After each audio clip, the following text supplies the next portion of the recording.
ओम नारायण नारायण नारायण नारायण। दोस्तों, आज हमारे साथ में एक ऐसी कलाकार हैं जिन्होंने अपने अभिनय से पूरे देश को रुला दिया है। केवल रुलाया ही नहीं तो अंदर से झकझोर कर रख दिया है, अंदर से तोड़ दिया है। आज हमारे साथ में है भाषा सुंगली जी, अ, जिन्होंने द कश्मीर फाइल्स में शारदा पंडित का कैरेक्टर प्ले किया है। और स्वयं कश्मीरी हिंदू हैं। कश्मीर जेनोसाइड का वे और उनका परिवार स्वयं विक्टिम रहे हैं। तो आज हम उनके साथ में बहुत सारी ढेर सारी इंटरेस्टिंग बातें करने वाले हैं। मैं आप सभी से प्रार्थना करूंगा कि इस वीडियो को आप आखिर तक पूरा जरूर देखना और लाइक और शेयर करना बिल्कुल भी मत भूलना। तो सबसे पहले तो भाषा जी, आपका हमारे चैनल पर हृदय से स्वागत करता हूँ और आपने इतना समय दिया है, इसलिए आपका हृदय से धन्यवाद। थैंक यू, बहुत बहुत आभार। अ, जब से मतलब पिछले 2 हफ्तों से फिल्म रिलीज होने के बाद में मैंने आपका जो पात्र है उसके बारे में बहुत सारी बातें, बहुत सारे रिएक्शन देखे, हमारे चैनल पर भी, सोशल मीडिया पर भी। कई सारे मित्रों जी। ने कहा है कि आपका जो पात्र था शारदा पंडित का, उसकी तरफ देखकर एक प्रकार से माँ शारदा की उन्हें याद आ गई, या उस प्रकार की भाव उनके मन में उत्पन्न हुए। और मैंने तो हम्म। खुद भी थिएटर से बाहर आते ही जो क्विक रिव्यू किया था उसमें भी कहा था कि फिल्म देखने के बाद में ऐसा अंदर से मेरे भाव हुआ था कि जितने भी फिल्म के कलाकार हैं उनके मैं पाँव छूं। इस प्रकार के इतना प्रेम इस फिल्म को, इस फिल्म के कलाकारों को मिला है। तो आपको ऐसे मतलब जो रिएक्शंस देखने को मिले, उसके बारे में आप कुछ बताइए। सबसे पहले तो बहुत बहुत धन्यवाद। आपने इतने बड़े, इतने प्यारे शब्दों में हमारे लिए प्रोत्साहन के शब्द कहे। और विशेषकर क्योंकि आपने शुरुआत से इस फिल्म का साथ दिया है, और इस चीज के लिए हम आपके बहुत बहुत आभारी हैं। मैं पूरी टीम की तरफ से भी आपको कहना चाहूंगी क्यों आपका सपोर्ट शुरुआत से रहा है इस फिल्म के लिए। और आपका जो जो आप जिस तरह से रिएक्शन बता रहे हैं, इस तरह के रिएक्शंस बहुत हमें मिल रहे हैं, मुझे भी पर्सनली मिल रहे हैं। बहुत सारे मैसेजेस आ रहे हैं, बहुत सारे लोग हैं जो फोन करके फिर कुछ कह ही नहीं पा रहे, वो सिर्फ रो ही रहे हैं। तो कुछ को शब्द आ जाते हैं, कुछ के पास शब्द नहीं आ पाते हैं, लेकिन भाव जो है वो सबका एक ही है, जो इमोशन है वो सबका एक ही है। और उस इमोशन का इतना बड़ा सैलाब आएगा पूरे देश में, पूरे विश्व में, मैंने तो सचमुच इतना नहीं सोचा था। इसके लिए मैं बहुत बहुत आभारी हूँ, और माँ शारदा का जैसे आपने नाम लिया, उन्हीं की कृपा है। जी। तो आप स्वयं एक कश्मीरी हिंदू है, तो आपका अनुभव बताइए फिल्म करने से पहले और फिल्म करने के बाद में आपके विचारों में क्या कुछ परिवर्तन आया, या मतलब इसके आपको तो ऑब्वियसली पहले से सारी बातें पता ही होंगी इतिहास के बारे में, पर फिर भी फिल्म के जी। बाद में क्या कुछ ऐसा कुछ चेंज आया आपके अंदर, या विचारों में कुछ चेंज आपने देखा, या इमोशनली आपको किस प्रकार से इफेक्ट किया फिल्म ने, वो मैं पूछ रहा हूँ। देखिए, जो फ़िल्म जो सत्य बताती है, वही सत्य वो है जो हमने भोगा है। तो हम्म। सबसे पहली बात तो ये थी कि जब इस फ़िल्म से जुड़े और जब स्क्रिप्ट पता चली जो विवेक सर ने लिखी थी, वो हूबहू सत्य थी, उसमें कोई कॉम्प्रोमाइज़ नहीं था। इस बात से मुझे बहुत खुशी थी, और क्योंकि वही उम्मीद लेकर मैं इस फ़िल्म से जुड़ी थी। वरना इसके पहले भी मैं एक्टिंग करती आ रही हूँ, और बाकी प्रोजेक्ट्स के बारे में मैंने सुना है कि भई कश्मीर पे फ़िल्म बन रही है या कुछ, लेकिन हम्म। मैं मन से ही कभी जुड़ नहीं पाई, क्योंकि मुझे समझ आ जाता था कि इसमें कुछ तो मिलावट करके दिखाया जाएगा या कुछ होगा, हम्म। और फिर अंततः वही हुआ भी, अंततः वही हुआ। हुआ भी। तो इस फिल्म से मुझे बहुत उम्मीद थी, क्योंकि मैंने सर की ताशकंद फाइल्स देखी थी, और मुझे उनका जो सत्य को खोजने का जो उनका एक पैशन है, वो मैं उससे जांच पाई थी।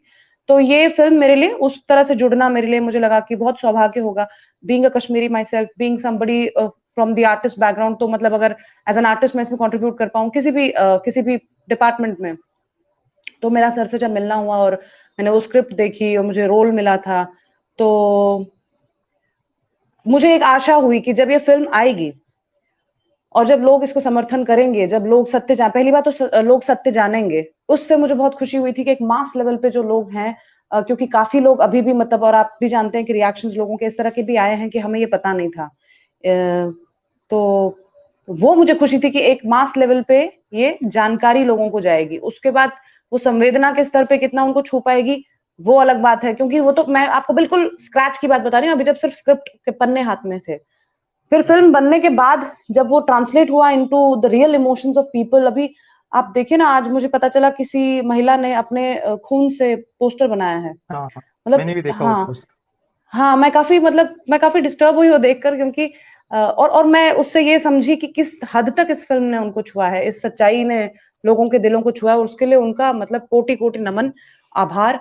मतलब ये हद तक लोगों ने इसको मतलब खून-पसीना, मतलब अगर हमने खून-पसीने से बनाई है, तो वो भी इसे खून-पसीने से सराह रहे हैं। तो इससे मुझे एक आशा ये हुई है कि जो हमारा जो जेनोसाइड है, पहले जब उसे कोई स्पेस नहीं मिलता था उस बार डिस्कोर्स में, विमर्श में, या आप डिबेट्स देखते हैं, या जब पॉलिटिकल तबके में या इंटेलेक्चुअल या सोशल तबके में इसको कोई स्पेस नहीं मिला था। अभी इतना प्रॉपरली सर की सारी मेहनत से इस फिल्म के थ्रू इसको एस्टैब्लिश कर दिया गया है। सत्य का जो है एक तरह से पुनर्स्थापना हुई है। पुनर्स्थापना ही बोलूंगी क्योंकि सत्य तो था ही, लेकिन उसको कभी स्थापित करने के लिए कोई स्थान नहीं मिला।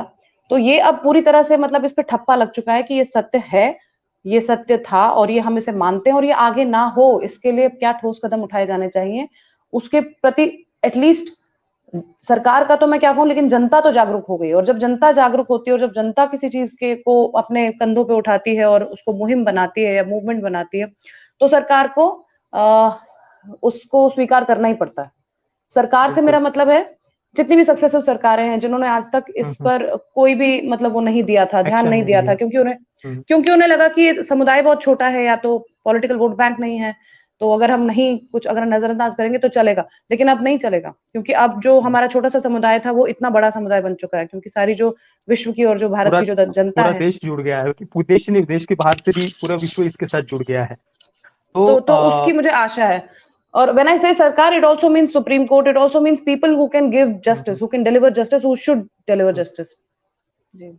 जैसा कि आपने कहा कि पॉलिटिकली या इंटेलेक्चुअली कभी भी इसे देश के सामने आने नहीं दिया गया था, तो जब आप इस फिल्म से पहले पिछले 30 वर्षों में आपने जब देश में देखा इसके बारे में कभी भी कोई बात नहीं होती थी, कोई भी चर्चा नहीं करता था, तो आपको अंदर से कैसा फील होता था ये सब देखकर, ये पूरी राजनीति देखकर कि इसके बारे में कोई बात नहीं कर रहा है, इतना भयानक ये इतिहास है, फिर भी कभी भी इसे मीडिया के माध्यम से या कला और साहित्य, आर्ट एंड लिटरेचर के माध्यम से कभी भी इसे सामने नहीं आने दिया गया, तो आपको कैसा लगता था अंदर से एक कश्मीरी हिंदू होने के नाते? अब मुझे लगता है इस फिल्म के बाद आप समझ सकते हैं कि कैसा लगता होगा। आप बहुत अच्छा बेहतर, मुझे लगता है सभी समझ सकते होंगे कि कैसा एक जब कोई विक्टिम है और उसको ये बताने भी नहीं दिया जाता कि आप विक्टिम हैं, आप खुद को विक्टिम ना कहिए, क्योंकि आप तो बल्कि आप तो हेट मॉन्गर है, आप तो नफरत फैला रहे हैं। जो कि इस फिल्म के साथ जो आरोप लग रहे हैं वही आरोप हम सब ने इंडिविजुअली अपने अपने लेवल्स पे झेले हैं। चाहे वो आपका मतलब मेरा जो एक, मैं अगर इंडिविजुअली अपनी बात करूं तो मेरा जो एक परिवेश है, मैं जिनके साथ उठती बैठती हूँ, चाहे वो वर्क फ्रंट है, चाहे मेरा एकेडमिक्स है, या चाहे कुछ भी सोशल है, क्योंकि उस सब लोगों ने मान रखा है कि ये अगर कभी हुआ भी होगा तो इसकी बात चूंकि हो नहीं रही है तो बात तो करनी भी जायज नहीं है ना। जैसे जैसे मैं मतलब इसके लिए मैं भीड़ तंत्र जिसको कहते हैं ना, एक भीड़ तंत्र होता है, तो भीड़ तंत्र में क्या होता है, एक तो होता है लोकतंत्र, वो अब अनफॉर्चुनेटली भीड़ तंत्र में क्या होता है कि जिसके बारे में बात नहीं की जाती है उसके बारे में बात नहीं करनी है। क्यों? क्योंकि कोई नहीं कर रहा है। और जिसके बारे में जाने अनजाने ज्ञान है या नहीं है कोई मतलब नहीं है, सब्जेक्ट एक्सपर्टीज है या नहीं है कोई फर्क नहीं पड़ता, लेकिन सब बात कर रहे हैं तो हमें भी अपना ज्ञान उसमें देना है, वो भीड़ तंत्र है। वो वैसी एक जो मानसिकता है वो पूरी तरह से बदली है, क्योंकि आपने जब 70 mm पे उसको अपने पे झेला, मतलब मुझे लोग कहते हैं कि हम 2 दिन तक 3 दिन तक ट्रॉमा में थे, सोए नहीं, बात नहीं कर पाए, एक दूसरे से नजरें नहीं मिला पाए घर में, नॉन कश्मीरी हिंदूज, जस्ट आम ऑडियंस जो है। तो अगर आप फिल्म देख के, और आप जानते हैं कि फिल्म बिल्कुल एक उसका एक रिप्रेजेंटेटिव है जो जितना जो ये हुआ है ना, जब आप उसके एक प्रतीकात्मक चित्रण पर आप इतने दहल गए, आपका दिल इतना सहम गया, तो आप समझिए कि वो समुदाय पे क्या बीत रही है। अभी भी हमको नाइटमेयर्स आते हैं, अभी भी हमको आवाजें आती है, अभी भी जब मेरी माँ से मेरी बात होती है तो वो कहती है कि सपनों में मैं अपने घर में सोई होती हूँ, सपने में मैं इधर नहीं होती हूँ, जब मैं नींद से कभी उठती हूँ तो मुझे लगता है कि मैं कश्मीर के उस घर में हूँ। तो आप समझ सकते हैं समुदाय पे क्या हमारे ऊपर। और एक टर्म होती है ट्रांस जनरेशनल ट्रॉमा। मैं सिर्फ कश्मीर में पैदा हुई हूँ, मैं श्रीनगर में पैदा हुई हूँ, और उसके बाद मुझे कश्मीर की कोई स्मृति नहीं है। तो कश्मीर जो भी जितना भी मैंने देखा है, मैंने फिल्मों में देखा है, लेकिन जो वो ट्रांस जनरेशनल ट्रॉमा है वो मेरे अंदर भी है। यानी जो उनका जो बीता है मेरे और पीढ़ियों से, क्योंकि आप देखिए 700 सालों से ये होता आ रहा है, and this was the 7th time. तो it becomes a part of your DNA, है ना। तो आप ऐसे ऐसे व्यक्ति को जब बोला जाए कि अपना जख्म मत दिखाओ, अपना सच मत बताओ, तो उस पर क्या बीतेगी आप समझ रहे हैं। बिल्कुल। इस फिल्म को देखने के मतलब जब आप फिल्म में काम कर रहे थे या फिल्म देखने के बाद में आपको लगा कि कुछ ऐसी चीज जो दिखाना रह गई, जो आपने खुद सुना हुआ हो, कई सारे आपने तो बचपन से ही इस इतिहास के बारे में सुना होगा, तो ऐसा कुछ था जो आप चाहते हैं, फिर देखने के बाद आपको लगा कि यार ये दिखाना रह गया, ये बात ये ऐड करनी थी या ऐड करनी चाहिए थी, ऐसा कुछ? देखिए, मैं इस फ़िल्म को लेकर तो बात नहीं करूँगी, क्योंकि ये फ़िल्म हम्म। जैसी और जितनी बनी है, अपने आप में हम्म। एक मास्टरपीस है। और मैं ये बिल्कुल। बतौर ऑडियंस बोल रही हूँ, बतौर एक मतलब कला को परखना तो मेरे लिए बड़ा शब्द हो हम्म। जाएगा, लेकिन एक कला के प्रेमी के तौर पे बता रही हूँ, just as an hmm. Audience. मैंने सर से ये बात ये कही थी कि सर, सारा हो गया, मैं उस पूरी प्रोसेस का हिस्सा थी, लेकिन उसके बाद जब मैंने 1-2 1-2 बार वो फ़िल्म देखी, उसके बाद मैंने सर को कहा कि सर, एक होता है ना, क्योंकि आप बहुत ज़्यादा पैशनेट होते हैं, उसके साथ जुड़े होते हैं, हर हम्म। सीन के साथ होते हैं, या मैंने कहा सर, अब जब मैंने निष्पक्ष रूप से फ़िल्म देखी, तो मैं आपको बता रही हूँ, सीरियसली इट्स अ मास्टरपीस। तो सर ने कहा अच्छा, क्योंकि वो उस तरह से उसको देखना मेरे लिए थोड़ा डिफिकल्ट था। अब जो बाकी आम जनता है, वो तो उससे जुड़ी नहीं है प्रोसेस से, तो इसलिए वो एकदम डिस्पैशनेटली उसको देखती है।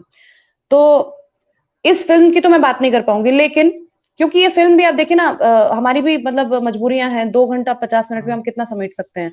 हुए तो बिल्कुल। घटनाएँ, आप समझ सकते हैं कितनी घटनाएँ हुई होंगी, कितने कितने विक्टिम्स हैं जिनकी कहानियाँ रह गई, कितने साइकोलॉजिकल आयाम हैं। और आप देखिए ना, जेनोसाइड के बहुत सारे लेयर्स होते हैं। एडमिनिस्ट्रेटिव हो गया, जैसे आपने दर्शन जी की स्पीच में सुना होगा, हम्म। बहुत सारी चीज़ें आप कवर मजबूरन करके भी कभी-कभी एडिट के मतलब समय सीमा के वजह से उसको नहीं समेट पाते हैं। नहीं दिखा तो पाते। ऐसे तो हाँ, तो ऐसे जो असर हैं विक्टिम जो समुदाय है, उस पर असर जो है, वो असर भी बहुत सारे अलग-अलग सटल लेवल्स पे होते हैं। उन सभी को लेकर अलग-अलग द कश्मीर फाइल्स बन सकती हैं, क्योंकि वो इतना हम्म। पुराना इतिहास है इस ट्रॉमा का। हम्म। बिल्कुल, यहाँ पर बस एक परिवार के बारे में दिखाया है और ऐसे लाखों परिवार है जिनकी कहानियां सामने लाई जा सकती है, जैसे कि आपने कहा। मैं आपको ये रोल कैसे मिला इसके बारे में जानना चाहूंगा। मतलब विवेक सर आपको पहले से जानते थे या आपने ऑडिशन दिया, ये कैसा पूरा संयोग हुआ, कैसे जुड़ा, ये इसके बारे में बताइए। नहीं, विवेक सर मुझे पहले से नहीं जानते थे। उन्होंने जब सोशल मीडिया पे ये मतलब अपना अनाउंस किया कि मैं ये फ़िल्म बना रहा हूँ कश्मीर पे, और हम्म। उसका हैशटैग था कश्मीर अनरिपोर्टेड। तो मुझे याद है हम्म। कि और ताशकंद मैं देख चुकी थी। मैं तब जम्मू में थी, तो वहाँ पे इंटरनेट बैन था बिकॉज़ ऑफ ये जो 370 हटा था, उसके चलते, क्योंकि कश्मीर में एप्रीहेंशन्स थे कि कुछ होगा, तो उस वज़ह से कश्मीर में इंटरनेट बैन था। और उसकी जो हमेशा जो भुगतना पड़ता है जम्मू को उसके बदले, क्योंकि जम्मू एक ऐसा पैट्रियोटिक रीजन है जिसने इसको सेलिब्रेट किया था 370 के एब्रोगेशन हम्म। को, लेकिन फिर भी उसको झेलना पड़ा इंटरनेट बैन। हम्म। आप समझ रहे हैं, जम्मू में कोई हम्म। एप्रीहेंशन नहीं था कुछ होगा, everybody knew that they were celebrating, but still, जैसा कि होता है, ये जो राज्यों का पक्षपात जो है ना, जो जम्मू कश्मीर लद्दाख, जब लद्दाख अलग हुआ तो दे वर द हैप्पीएस्ट। आप समझ सकते हैं क्यों, हम्म। क्योंकि हम्म। सो एनीवेज, तो मेरे पास इंटरनेट का एक्सेस नहीं था, तो मैं सर को डायरेक्टली एक्सेस नहीं कर पाई, तो मैंने इनडायरेक्टली उनसे ये कैसे भी मतलब मैसेज दिलवाया कि मेरा भी नंबर है, आई एम फ्रॉम एनएसडी, मैं एक्टर, आई एम इंटरेस्टेड। तो ऐसे करके फाइनली मुझे सर से जब मेरी मुलाकात हुई, तो उन्होंने कहा कि तुम ऑडिशन दो, और एक रोल है, देखते हैं, आई विल कंसिडर। तो फिर मैंने ऑडिशन दिया, और इस तरह से मुझे वो रोल मिला। हालाँकि इस फ़िल्म के लिए मैं आपको बताऊँ, मैं I was so excited to be a part of it. मुझे था कि मैं इसमें, अगर मैं मतलब असिस्टेंट के तौर पे भी काम कर पाऊँ, मैं आर्ट डायरेक्शन में, या जैसे, क्योंकि कल्चरल जो आप जैसे कह रहे, ऑथेंटिक कश्मीरी आपने फ़िल्म में देखा होगा, और जो कश्मीरी हैं उन्होंने इस बात का मतलब पुष्टि की कि हाँ भाई, जो कल्चर है वो पूरी तरह से ऑथेंटिक तरीके से दिखाया गया है, चाहे वो आर्ट डायरेक्शन हो, लैंग्वेज हो, कॉस्ट्यूम्स हो, कुछ भी हो। तो मतलब मैं उस तरह से भी अगर मैं कुछ भी कंट्रीब्यूट कर पाती, तो I would have been very happy. लेकिन फिर मैंने जैसे कहा, माँ शारदा की कृपा थी कि मुझे वो रोल भी मिल गया। ये सारे काम भी मैंने किए। जी। और मतलब जैसे कि आपने कहा कि असिस्टेंट डायरेक्टर या आर्ट डायरेक्शन, इसका भी आपको अनुभव है। एनएसडी के बारे में आपने कहा, तो आपकी जर्नी के बारे में बताइए। एनएसडी में आपने जो वहां पर शिक्षा प्राप्त किया, जो भी आपने सीखा, उसके बाद में मैंने देखा कि आपने थिएटर में भी काम किया हुआ है, स्टेज ड्रामास वगैरह में, तो उसके बारे में प्लीज बताइए। तो सर ऐसा है कि मेरे घर में साहित्यिक माहौल है, मेरे माता-पिता दोनों साहित्य में हैं, और उसकी हम्म। वजह से मुझे एक थोड़ी-सी समझ है कला की, साहित्य की। तो साहित्य का जब बेस होता है, तो आपका फिर थोड़ा रुझान उस तरह से, तो साहित्य तो नहीं, लेकिन मैं फिर नाटक की तरफ मैं मुड़ी, और मैंने वहाँ का जो फ़ोक फ़ॉर्म है भांड पत्थर, वहाँ से शुरू किया सीखना। तो मोतीलाल केमू साहब जो थे, स्वर्गीय मोतीलाल केमू साहब, वो बहुत बड़े लेजेंड थे भांड पत्थर के। उन्होंने आतंकवाद के बाद, यानी 90 के दशक के बाद, इसको फिर से रिवाइव किया था, क्योंकि जितनी कलाएँ थी, जितना भी कल्चर था हम्म। कश्मीर का, वो सब खत्म कर दिया गया था। हमारे काफ़ी ऐसे आर्ट फॉर्म्स थे जो पूरी तरह से एक्सटिंक्ट हो गए। तो उसमें से एक भांडपत्थर था जिसको उन्होंने वापस रिवाइव किया, तो आई स्टार्टेड बाय लर्निंग भांडपत्थर फ्रॉम हिम। और फिर मुझे पता चला कि जब आपकी फ़ोक पे पकड़ अच्छी होती है तो आप बेहतर समझ पाते हैं मतलब कलाओं को। तो फिर मैं नेशनल स्कूल ऑफ ड्रामा के लिए मतलब वो जो रुझान ऐसे बढ़ता गया तो आई क्वालिफाइड फॉर एनएसडी एंड वहाँ पे 3 साल, साढ़े 3 साल जितना भी होता है, तो उसमें आपको विश्व की अलग-अलग प्रकार की जो एक्टिंग इनपुट्स हैं या ड्रामा की जो नॉलेज है वो दी जाती है। उसमें चाहे वो भारतीय हो, पाश्चात्य हो, और भारत में भी अलग-अलग, चाहे जैसे अगर पंडवानी है या कहीं का तमाशा है, कहीं का जो जी फ़ोक इनपुट्स हैं, और संस्कृत के जो हैं या एंशिएंट है या मॉडर्न है। तो वो सारा आपको मिला-जुला मिलता है। इट्स अ वेरी मतलब मैं सौभाग्यशाली हूँ कि मैं एनएसडी में मुझे दाखिला मिला, क्योंकि उसके ज़रिए मुझे बहुत सारे ऐसे टीचर्स मिले जिनसे मुझे कुछ सीखने को मिला, और आज मैं यहाँ हूँ, आपसे बात कर रही हूँ। फिल्म में हम जो कृष्णा पंडित का कैरेक्टर देखते हैं, वो इसी स्टूडेंट पॉलिटिक्स के कारण काफी असमंजस में है, दुविधा में है, वो हुँ, समझ नहीं हुँ। पा रहा कौन सही है कौन गलत है। तो क्या आपने अपने पर्सनल लाइफ में कभी ऐसा फील किया है, कभी आप मतलब इतनी मात्रा में नहीं जैसा कि कृष्णा पंडित का कैरेक्टर दिखाया है, पर कभी भी आपको अंदर ऐसा कभी दुविधा हुई है कि क्या सही है क्या गलत है, मैं जो सुन रही हूँ वो सही है या नहीं, कभी ऐसे कभी दुविधा मन में हुई है आपके उस कैरेक्टर की तरह, कृष्णा की तरह? नहीं, नहीं, कृष्णा के कैरेक्टर से मेरी बहुत सिमिलैरिटीज़ है। कहाँ कहाँ से शुरू करूँ? कृष्णा माँ की गोद में आता है। फ़िल्म में अगर आपने देखा हो, शारदा जो है ट्रक में एक छोटा बच्चा लेके जाती है। हम्म, शिवा तो होता ही है, लेकिन हम्म, वो जो मेरी भी जब मेरा निष्कासन हुआ, मैं इसी प्रकार माँ की गोद में ट्रक में आई हूँ, कश्मीर में। तो मेरा और कृष्णा का बड़ा सिमिलैरिटी है। लेकिन फ़र्क ये है कि चूँकि मैं माँ के साथ रही, मैं कैंप्स में बड़ी हुई, तो जब मैं इन तरह के कॉलेजेस में पहुँची जहाँ पे आज़ादी के नारे लगते हैं या ये सब बड़ा कूल माना जाता है या ज़रूरी माना जाता है, तो मेरा क्लियर था, मैं कृष्णा की तरह एकदम ऑपोज़िट थी वहाँ पे, क्योंकि मैं भुक्तभोगी थी और मैं सबको कहती थी कि हमारी कहानी सुनो, ये ऐसा नहीं है, ये ऐसा है। लेकिन वही, जैसे मैंने आपको कहा कि स्पेस नहीं था, पहले सच के लिए स्पेस नहीं था। अभी वो सच के लिए बिल्कुल स्पेस बना है। और बिल्कुल। तो in fact I would get hurt and I would get मतलब वो जो होता है ना, आपका ज़ख्म पे नमक छिड़कना, इस तरह का जो एक तबका होता है जिनसे आप एक्सपेक्ट करते हैं कि वो बहुत सेंसिटिव होंगे। क्योंकि खासकर वो विशेषकर वो कला में है, तो जब उनको मतलब हमें सिखाना होता है तो वो कहते हैं कि भाई तुम कलाकार हो, तुम बहुत ही सेंसिटिव रहो, तुम्हें पॉलिटिक्स से कोई लेना-देना नहीं है। लेकिन जब उन्हें अपनी विचारधारा को अम, आगे प्रोपेगेट प्रमोट करना होता करना है, होता है, आगे बढ़ाना तब वो होता कहते है। हैं कि हाँ, कि मतलब आर्ट-वार्ट सब पॉलिटिकल होता है, और ये पॉलिटिकल जो विचारधारा है वो बहुत ज़रूरी होती है। तो तो ऐसा ही था। आ, अभी फिल्म के अंत में कृष्णा जिस प्रकार से स्पीच देता है, जो वहाँ के जितने भी स्टूडेंट्स थे उनको उनका एक प्रकार से मत परिवर्तन करने का वो प्रयास करता है, पूरा इतिहास कश्मीर का वो बताता है। तो कभी आपको अंदर से ऐसा लगा है कि आपने एनएसडी में भी शिक्षा प्राप्त की है, डायरेक्शन के बारे में भी आपको काफी सारा जानकारी है, तो आप कभी खुद स्वयं ऐसी कोई फिल्म बनाए, या आपको ऐसा कोई आपके मन में है कि मैं इस विषय को लेकर फिल्म बनाऊं, या भारत के गौरवशाली इतिहास को दिखाने के लिए इस सब्जेक्ट पर मैं फिल्म बनाऊं, ऐसा कभी आपने सोचा है कि आप ऐसी कोई फिल्म बनाना चाहेंगे, तो किस विषय पर बनाना चाहेंगे और क्या आपके मन में है इसके बारे में? मैं कला में आई ही इसीलिए ताकि मैं अपना जो एक एक पर्पसफुल एक कंट्रीब्यूशन दे सकूं समाज के हम्म, प्रति, अपने देश के प्रति। हम्म, तो मैंने ऐसी इनफैक्ट 2 कहानियाँ जो हैं, शॉर्ट फ़िल्म्स मैंने लिख के रखी हुई हैं, और आई वाज़ मतलब मैं चाहती थी कि वो बनाऊँ, और उस बीच में कश्मीर फाइल्स मुझे मिली। तो लेकिन मेरी भी जो कहानियाँ हैं, 2 तो इसी जेनोसाइड से रिलेटेड हैं, और वो बहुत ही शॉर्ट फ़िल्म्स हैं, लेकिन वो बहुत अलग, मतलब जैसे मैंने आपको कहा ना, बहुत सारे आयाम होते हैं जेनोसाइड के। एक होता है कि आप नरसंहार दिखाएँ, दूसरा होता है कि आप उसके बहुत सारे आयाम हैं। मतलब मैं एक साइकोलॉजिकल लेवल पे एक कहानी और वो भी एक सच्ची घटना है। मेरे एक संबंधी हैं, उनसे मैंने सुना कि उनका निकलना और उ उनके बच्चे पे उसका क्या ट्रॉमा पड़ा। तो एक बच्चे के एंगल से मैं एक वो तो मैंने वो उसको लिख डाला है मुझे क्यों मैं चाहती हूँ कि मैं इस तरह की फ़िल्में ही आगे बनाऊँ। नहीं, मैं तो देखना चाहूंगा, और जमीन से जुड़े हुए जितने भी ऐसे जो भी कलाकार है या फिल्म मेकर्स है, उनको सच में सामने आने की आवश्यकता है। और हमने अभी देखा विवेक सर के साथ भी कैसा हुआ इंडस्ट्री में, कैसा मतलब जब तक फिल्म रिलीज नहीं हुई थी तब तक तो जैसे वो एग्जिस्ट ही नहीं कर रही है, ऐसा पूरा इंडस्ट्री के द्वारा जैसे वो फिल्म उनके लिए एग्जिस्ट ही नहीं कर रही थी, नहीं पर कहीं पर भी उसके बारे में बात नहीं हुई, ट्रेलर के बारे में, टीजर जो भी अलग अलग कैरेक्टर्स के पोस्टर रिलीज किए थे विवेक सर ने, कहीं पर भी उसके बारे में कोई चर्चा नहीं हुई। अब जब रिलीज हो गई, लोगों ने बहुत प्रेम दिया, तब जाकर कहीं अभी इसके बारे में चर्चा हो रही है। तो जैसे कि आपने कहा, जो एक प्रकार से राष्ट्रवादी विचारधारा से है या जो जमीन से जुड़े हुए लोग होते हैं, उन्हें कभी भी मेन स्ट्रीम में या उनको सामने आने ही नहीं दिया जाता, उनके प्रोजेक्ट्स को फंडिंग ही नहीं मिलती। तो इस पर मतलब जी। आपने कभी ऐसा खुद देखा हुआ है, ऐसा मतलब ये जो पॉलिटिक्स होती है या जो फंडिंग नहीं मिलना अच्छे प्रोजेक्ट्स को, और दूसरे कई सारे ऐसे में प्रोजेक्ट्स देखता हूँ जिनके साथ में देश की आम जनता जुड़ नहीं पाती है। एक मतलब हम देखते हैं कि जैसे कि एलिट लाइफस्टाइल जिसके पास साथ में इस देश के लगभग 90 से 95% तो जुड़ते भी नहीं है लोग, और फिर भी ऐसे फिल्में बार बार बनती है, पर जो जमीन से जुड़ी हुई कहानियां हैं, इस देश के लोगों की जो कहानियां हैं, उन्हें कभी भी मेन स्ट्रीम में नहीं आने दिया जाता। सर 95 छोड़िए, जो एलीट है वो भी नहीं जुड़ते, क्योंकि वो कहानी में ना तो कोई सच होता है, ना तो कोई सिर पैर होता है। तो खैर हम्म, उस पे क्या ही बात करें। लेकिन हाँ, ये जो आपने कहा वो तो बिल्कुल है, लेकिन क्या होता है ना, इसीलिए ऐसी फ़िल्मों का सफल होना बहुत ज़रूरी है। और कमर्शियल हम्म, एंगल से भी अगर बात करें, तो हालाँकि आँकड़ों की बात करना तो बड़ा ही ऐसा लगता है, बड़ा असंवेदनशील लगता है कि यार, ये तो ट्रेजेडी पे फ़िल्म है और आप आँकड़े सेलिब्रेट कर रहे हैं।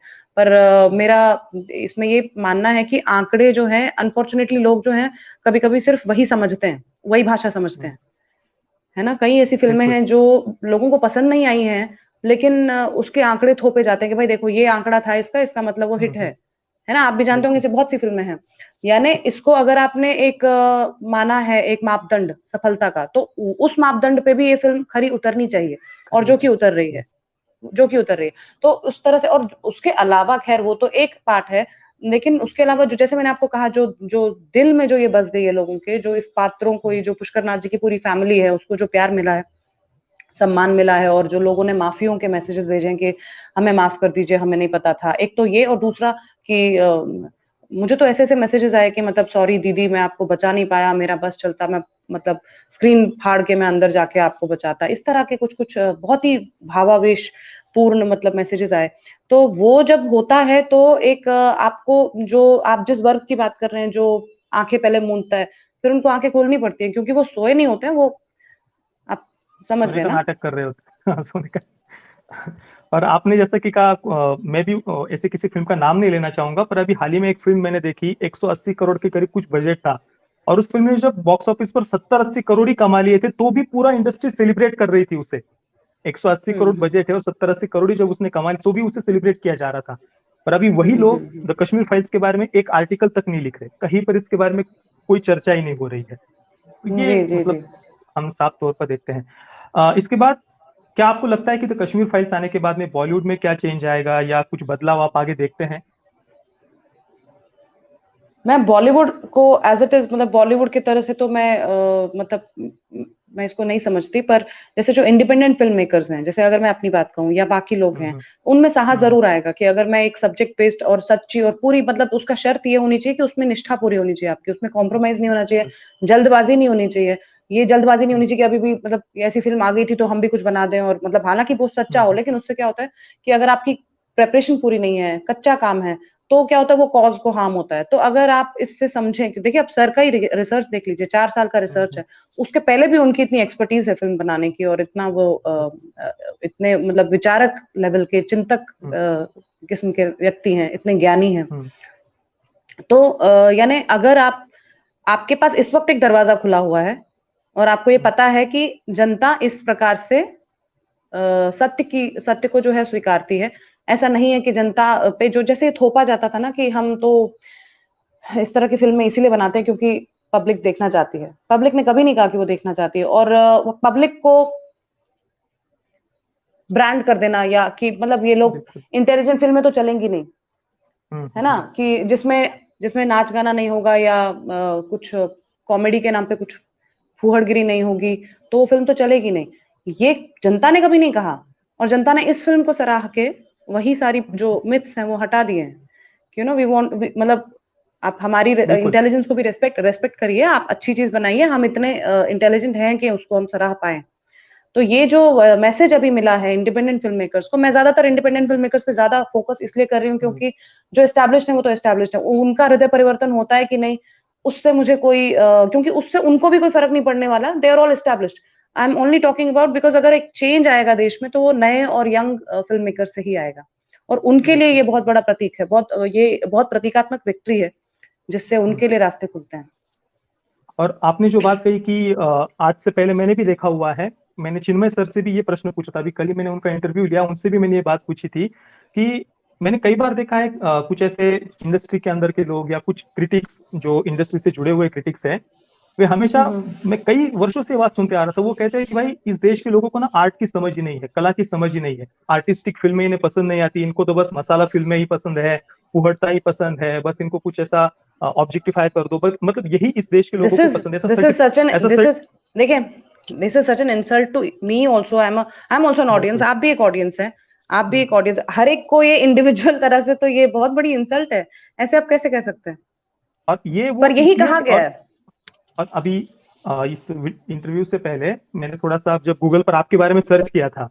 तो इंस्टाग्राम अकाउंट आपका सामने ही आया गूगल पर सर्च करते ही, तो मैंने जब देखा तो आ, मतलब ऐसा लगा ही नहीं कि मैं किसी एक्ट्रेस या किसी अभिनेता के इंस्टाग्राम अकाउंट पर गया हूँ। आप जितना अपने रूट्स के साथ जुड़ी हुई है, जिस प्रकार से हर त्योहार को सेलिब्रेट करना, छोटी छोटी जो मैंने काफी सारे त्योहारों को आपने किस प्रकार से बहुत अपनी परंपराओं का आप सम्मान करते हैं, रीति रिवाजों का बहुत बढ़िया तरीके से आप पालन करते हैं, ये देखकर मुझे बहुत खुशी हुई। तो इंडस्ट्री में रहते हुए ये करना मतलब उस कारण से आपको लगता नहीं कि आप दूसरे जो एक जो मुख्य धारा हम जिसको कहते हैं उसके साथ आप नहीं जुड़ पाएंगी, या आपको बदलना चाहिए या नहीं बदलना चाहिए, थोड़ा सा इसके बारे में बताइए। नहीं, वो तो मेरी निजी जिंदगी है, उसमें मुझे क्या बदलाव लाने की जरूरत है? और वो ऐसी निजी जिंदगी है जिसमें कि मेरा पूरा श्रद्धा है, मेरी पूरी श्रद्धा है, तो वो तो मैं बिल्कुल नहीं बदल सकती। और नहीं, मुझे देखकर बहुत खुशी हुई, ये बात मैंने देखी तो मुझे तो बहुत खुशी हुई, पर मैंने देखा है इंडस्ट्री में जो लोग थोड़ा सा ऐसा अपने रूट्स के साथ जुड़े होते हैं ना, तो ज्यादा उन्हें प्रोजेक्ट्स मिलते नहीं है, या थोड़ा सा उनको साइड कर दिया जाता है। कोई मैंने बात नहीं। पर्सनली सच में देखा हुआ है ऐसा। हाँ इसलिए मैंने हाँ, आपसे तो पूछा। मेरा जवाब उसके लिए ये होगा कि मैं उसकी चिंता करके कभी यहाँ आई नहीं थी। मैं किसी के यहाँ भरोसे आई नहीं थी कि कोई जो भी इस तरह का एक जो ये है, इन लोगों को ये सब पसंद नहीं है कि मैं अपनी हम्म। ऋतुओं को मनाऊं, मैं अपने त्योहारों को मनाऊं, मैं अपने भगवानों हम्म। ईश्वरों का जो जन्मदिन होता है। जैसे हमारे यहाँ हम्म। देखिए, हमारे यहाँ ऋतुओं के भी जन्मदिन होते हैं। हम्म। कितनी सुंदर परंपरा है। मैं इस परंपरा से कटी हुई हूँ। मैं इस परंपरा से क्यों कटी हूँ? Because of genocide. बिल्कुल। अगर अब मैं अपनी तरह से प्रयास नहीं करूं कि उस कल्चर को जिंदा रख पाऊं, इस वक्त मैं अपनी मिट्टी से दूर हूं, मैं मुंबई में हूं इस वक्त, ठीक है, मैं मातृभूमि से दूर हूं। अगर मैं अपनी कम से कम मातृभाषा भी ना बचा पाऊं, अगर मैं अपना कल्चर ना बचा पाऊं, मैं अपने फेस्टिवल्स ना बचा पाऊं, तो फिर तो खत्म है ना, मैं तो फिर तो खत्म ही हूं। कल को अगर मुझे मतलब मेरी वापसी होती है, मैं मातृभूमि मिलती है, I would be a foreigner over there. मेरे लिए वो जगह फॉरेन होगी, वो कल्चर फॉरेन होगा, वो रीतियां रिवाज, वो सब है ना, वो ऋतुएं, वो सब फॉरेन होंगी। बिल्कुल। तो मुझे तो पूरे मुझे मुझे किसी से क्या लेना देना? उनको अपने रूट्स का पता है नहीं पता है, वो उनका है। पर मुझे मेरे प्रॉब्लम। रूट्स मेरा रूट्स ही सब कुछ है मेरे लिए, क्योंकि वहीं से सब कुछ आता है। आप देखिए, मेरी अगर कला में भी प्रशिक्षण हुआ तो सबसे पहले फोक से हुआ। क्योंकि जितना आप मतलब, मैं तो मिट्टी को बहुत पूरा सम्मान देती हूँ। हम वहीं से आए, हमें उसी में जाना है वापस। तो अगर हम जितना जिंदगी में बीच का जो सफर है उसमें भी मिट्टी से जुड़े रहें तो बहुत अच्छी बात है। नहीं, मुझे बहुत गर्व हुआ, मतलब ऐसे बहुत कम मैंने देखा है इंडस्ट्री के अंदर जो इस प्रकार से खुलकर अपने रूट्स के ऊपर गर्व करते हैं, अपने रूट्स के साथ जुड़े हुए होते हैं, तो मुझे तो बहुत गर्व हुआ ये देखकर। आ, एक बात मैं जो पूछना चाहता हूँ अगला, कि अभी देखिए साइना नेहवाल जी ने एक ट्वीट किया था, मतलब थोड़ा राष्ट्रवादी विचारधारा से साइना नेहवाल जी, हमें पता है, तो पूरा उनको सोशल मीडिया पर अटैक किया गया था। उसके बाद में आप बबीता फोगट जी को देखिए, उन्होंने भी इसी प्रकार से पिछले वर्ष, अभी एक डेढ़ वर्ष पहले की बात है, उनके भी कुछ ऐसे राष्ट्रवादी विचारधारा से वे भी है, उन्होंने ट्वीट किए थे, तो पूरा उन्हें सोशल मीडिया पर काफी अटैक किया था। उन्हें तो सामने आकर वीडियो भी बनाया था बबीता फोगट जी ने कि भाई मुझे इस प्रकार से धमकियां मिल रही है, थ्रेट मिल रही है, पर मैं डरूंगी नहीं। तो खुद उन्होंने ये सामने आकर वीडियो बनाया था बबीता फोगट जी ने। उसके बाद में नासा इंटर्न प्रतिमा रॉय, उनके बारे में आपने पता नहीं आपने सुना या नहीं सुना, अभी पिछले वर्ष की बात है, उन्होंने बस हम्म। अपने जो उनका रूम था जहां पर उन्होंने फोटो खिंचवाया था, तो वहां पर हिंदू देवी देवताओं की चित्र है, प्रतिमा है, तो उसको लेकर भी मैंने देखा है जो कथित लिबरल्स है, या जो कथित अपने आप को बहुत फेमिनिस्ट कहते हैं, उन्होंने टारगेट किया। या अभी कंगना रनौत जी की जो बहन है उन पर वे तो खुद एसिड अटैक की विक्टिम रही है। तो पिछले हम्म। एक डेढ़ वर्ष पहले जब काफी कंट्रोवर्सी चली थी उनको लेकर, तो उस समय मैंने सोशल मीडिया पर ऐसे ऐसे रिएक्शन देखे उनके बारे में कि यार इस पर तो फिर से एक बार एसिड अटैक होना चाहिए, ऐसे भी रिएक्शन मैंने देखे। मैंने वो ट्वीट्स भी हमारे 3-4 वीडियोस में दिखाए हुए हैं। मतलब जो भी राष्ट्रवादी विचारधारा से जुड़े हुए होते हैं उनके सपोर्ट में कभी भी ये लिबरल्स आते नहीं है। अब तथा कथित, मैं सभी को नहीं इसमें बोल रहा हूँ, जनरलाइज नहीं कर रहा हूँ, पर जो ऐसे कथित लिबरल्स या कथित फेमिनिस्ट होते हैं वो उनके सपोर्ट में तो कभी आते नहीं है, जो राष्ट्रवादी विचारधारा से जुड़े होते हैं। पर पूरा उनका जब एक्टिविज्म होता है वो तब शुरू होता है जब जैसे कि किसी इंस्टाग्राम मॉडल के फोटो के नीचे कोई ऐसा गलत कमेंट कर देता है बेवकूफी से, तब उनका पूरा फेमिनिज्म और ये सब बातें सामने लेकर के आ जाते हैं। तो ये जो आप देख रहे हैं ना कि जो मॉडर्न फेमिनिज्म या ये जो अपने आप को बहुत लिबरल कहते हैं, तो उनके इस दोगलेपन के बारे में आपको कैसा लगता है? क्या मतलब आपके मन में भी कुछ आप देखते होंगे तो विचार क्या कैसा लगता है आपको ये देखकर? We can only pity them. आपने जो बताया उसी में आपने सारा डिस्क्राइब कर दिया, उससे ज्यादा क्या ही हो। तो दुर्भाग्यपूर्ण है, हम इससे इस पर क्या ही बात कर सकते हैं। जो आपने कहा वो सत्य है, वो है। और बिल्कुल। अगर उनकी वो मानसिकता है तो ये तो विकृत है, इसमें इस पे क्या ही बात कर सकते हैं। मतलब मैंने तो ये बहुत देखा है कि जो भी राष्ट्रवादी विचारधारा से जुड़ा होता है, फिर उसको पूरा ऐसे एक प्रकार से उसके आत्मसम्मान को ही रोन दिया जाता है पैरों तले, उसको कुछ मेन स्ट्रीम में तो आने ही नहीं देते और उसको पूरा खारिज हम्म, करने का प्रयास करते हैं, उसकी क्रेडिबिलिटी को ही खत्म कर देते हैं। मैंने ये देखा है, जी जो कि जी बहुत जी। दुखद है और इसमें हमें बदलाव लाने के लिए आगे कुछ करने की आवश्यकता है सच में। लेकिन जैसे उसके बाद आप देखिए, फॉर एग्जांपल आप इसकी चिंता जता रहे हैं, आप एक भारतीय होने के नाते, आपके पास जो हम्म, पावर है, आपके पास जितना लोगों का समर्थन है, आप इस पर हम्म, चिंता जता रहे हैं। तो ऐसा नहीं है कि बदलाव नहीं हो रहा है, ऐसा नहीं कि वो जो भी लोग हैं जिन जिनका आपने नाम लिया वो हमारे राष्ट्र के गौरव हैं, चाहे साइना नेहवाल हो, हम्म, चाहे फोगाट जी हो। बबीता फोगट। तो हाँ, तो लोग भी तो उनके समर्थन में आए ना, देश भी तो उनके समर्थन में आता है ना। क्योंकि अब बिल्कुल। वो समय चला गया जब मतलब आपको आइसोलेट कर दिया जाएगा तो आप बोल भी नहीं पाओगे। आपके पास अपने माध्यम हैं, आप सशक्त हैं इस वक्त। इसलिए मैं कह रही हूँ कि it's a very we are on a threshold. हम सारा नैरेटिव और सारा जो गेम है वो बदल सकते हैं, और वो बदल रहा है। और इस वजह से कुछ जो होता है, कुछ एक तबकों में थोड़ी सी वो मतलब है, मतलब क्या बोले उसको, इंटॉलरेंस कहिए तिलमिलाहट, या वो, हाँ तिल मिला। थोड़ी परेशानी है। हाँ। हुँ। आगे मैं थोड़ा सा आपकी जो पहली फिल्म थी छपाक उसके बारे में पूछना चाहूंगा। अ, देखिए बहुत संवेदनशील विषय पर वो फिल्म आधारित है और बहुत महत्वपूर्ण फिल्म है, इसमें कोई संदेह नहीं है। पर जो हमने देखा कि उसके प्रमोशन के लिए दीपिका पादुकोण जो थोड़ा जेएनयू में वो गई थी, उसको लेकर काफी आलोचना हुई, लोगों ने काफी टीका की। और अभी हमने द कश्मीर फाइल्स में भी देखा है, वही उन्हीं लेफ्ट के विचारधारा के स्टूडेंट्स को हमने दिखाया है। तो उस समय आपका कैसा रिएक्शन था? मतलब जिस प्रकार से फिल्म की टीका हुई या जिस कारण से भी फिल्म लोगों तक नहीं पहुंच पाई, उसको लेकर आपका कैसा रिएक्शन था? बहुत देखिए, जो हुआ बुरा हुआ, दुर्भाग्यपूर्ण था, क्योंकि फ़िल्म का जो पर्पज़ है वो डिफीट हो गया। फ़िल्म हम्म, लोगों ने देखने का मन बनाया हुआ था। और क्योंकि फ़िल्म का जो विषय था वो उस सब कंट्रोवर्सी से बिल्कुल कोई मेल नहीं खाता था। फ़िल्म एक हम्म, जिस विक्टिम पर बनी थी, जिस सर्वाइवर पे बनी थी, और उनके पूरे उस रेज़िलियंस को सेलिब्रेट करती थी। वो सब जब जनता तक पहुँच नहीं पाया तो दुःख तो हुआ ही, क्योंकि खासकर being a part of the film, मैं बहुत अच्छे से जानती हूँ कि फ़िल्म बहुत अच्छे से बनी थी, फ़िल्म बहुत अच्छी बनी थी। बट जब वो ऐसी वजह से जब जो उसके साथ जो कुछ भी हुआ बहुत दुर्भाग्यपूर्ण था, इससे ज़्यादा क्या बोलूँ? भाषा जी आपके अगले किसी प्रोजेक्ट के बारे में बताइए, मतलब आप आगे किस प्रोजेक्ट पर काम कर रही है या किस फिल्म में आप आगे काम कर रही है उसके बारे में बताइए। मैं अभी मैं एक्चुअली कश्मीर फाइल्स के आस-पास ही मैंने एक और फ़िल्म की शूटिंग की थी, वो हम्म, अब कभी भी ओटीटी पे रिलीज़ हो जाएगी। वो एक तो वो है, दूसरा बाकी मुझे अभी फ़ोन कॉल्स तो आ रहे हैं, मैं बातें तो चल रही, बहुत प्रीमेच्योर लेवल पे चीज़ें हैं, तो मैं अभी वो हम्म, डिस्कस नहीं कर पाऊँगी। लेकिन और उसके अलावा मेरा एक नाटक रुक गया था लॉकडाउन में, वो ओके। करने की मुझे बहुत इच्छा है कि वो मैं उसको रिज़्यूम करूँ। जी। आ, थोड़ा सा आप अभी नाटक आपने कहा, स्टेज ड्रामाज या थिएटर, अभी लोगों की काफी रुचि उससे मतलब कम होती जा रही है। तो उसको लेकर आप क्या चाहते हैं, मतलब उसको रिवाइव करने के लिए या उसका भविष्य आप कैसे देखते हैं थिएटर या स्टेज ड्रामाज आदि का? रुचि कम नहीं है, एक्चुअली क्या है, रुचि कम नहीं है। लोग करना चाहते हैं थिएटर, लेकिन वो बहुत जल्दी, एक तो आते ही पहले लीड रोल उनको करना है। उनको ये नहीं है कि हम्म, जैसे हमने जब नाटक शुरू किया था तो सबसे पहले स्टेज के पोछे लगाए थे सिर्फ। सिर्फ उनको चाय पिलाई थी जो अभिनेता थे। सिर्फ बैक स्टेज में उनको करते देखा था। जो जो कि तरीका होता है नाटक में, आप एक हायरार्की से चलते हैं आगे। उसके बाद जब आपका काम अच्छा लगता है या कभी कोई मौका मिलता है तो आपको काम मतलब लीड रोल करने को। तो अभी जो लोग आते हैं, ऐसा नहीं कि रुचि नहीं है, रुचि है, and everybody understands the power of theatre, कि भाई थिएटर से जो आता है उसकी मतलब एक्टिंग में एक अलग ही निखार होता है। बिल्कुल। तो उसके लिए वो आना चाहते हैं, पर उनका पर्पस कुछ और है। मतलब उनके दिमाग पे ये है कि चलो जल्दी से हमको लीड रोल दो, हम यहाँ पे भी अपना कुछ जलवा बिखेर के तुरंत सिनेमा में चले जाएं। वो वो चीज थोड़ा सा हार्म करती है, क्योंकि क्योंकि थिएटर आपसे परिश्रम मांगता है, कमिटमेंट मांगता है, ऑनेस्टी मांगता है, निष्ठा मांगता है।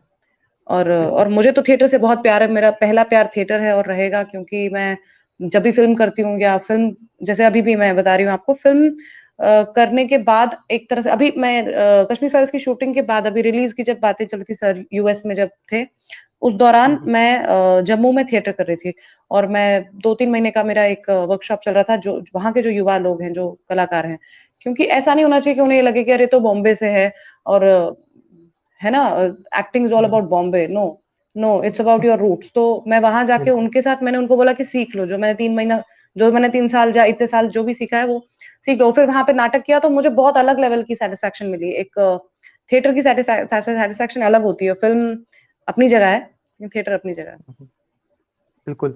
बादशाह जी, आपके अगली जितनी भी आने वाली फिल्म्स है या जिन भी प्रोजेक्ट्स पर आप काम करेंगी, उनके लिए मेरी तरफ से ढेर सारी शुभकामनाएं, और मैं चाहूंगा कि आप ऐसे ही और फिल्म्स डायरेक्ट करें, और मैं बहुत उत्सुक हूँ आपकी फिल्म्स आगे देखने के लिए।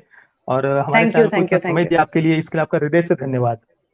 बहुत बहुत एक बार धन्यवाद आप आपका बुलाने के फिर लिए। से आप कुछ जो भी आप है युवाओं को क्या कहना चाहेंगे, वो फिल्म इंडस्ट्री में आए, या अंत में थोड़ा सा आप कुछ बताइए कि उन्हें फिल्म इंडस्ट्री में आने के लिए वो क्या कर सकते हैं या क्या करना चाहिए, उन्हें थोड़ा सा कुछ बताइए अंत में।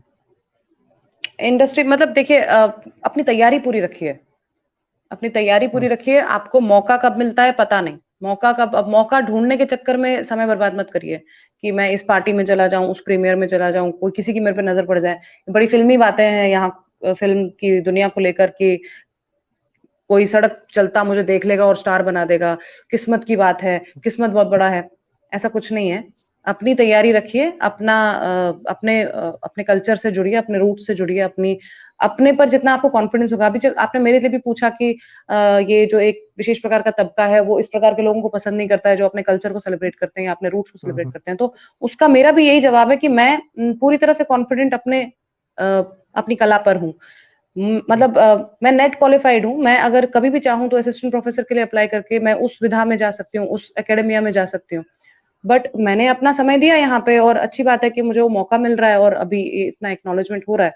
लेकिन मैं I can any time shift, you know, that is only possible because I know I have that confidence, because मैं उतनी कैपेबल हूँ। तो अपनी कैपेबिलिटी को बढ़ाइए।